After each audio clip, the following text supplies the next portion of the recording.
বেশি গেছি না ভাই বলে উপর দিয়ে সেট আছে এটা উপর দিয়ে কিন্তু বলে বডি ঢুকাবে কেমন বডি ঢুকি মানে ইয়ে না বডি চিকেন উঠাবো না মানে আউ উপর সেট করবে তোমার মারা করা না ভাই পারলাম না তুমি তোমার জিনিস আছে উপরে সেট করে দিব আমি নিচে সেট করে দিচ্ছি আমার মহিলা বাঁচে তো আমি তো আছি নাকি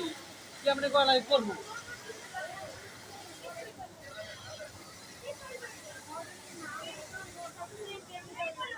কি করো ভিডিও ছাড়ছে আমার আগে ভিডিও ছাড়া ছাড়া কেমনি পরিবার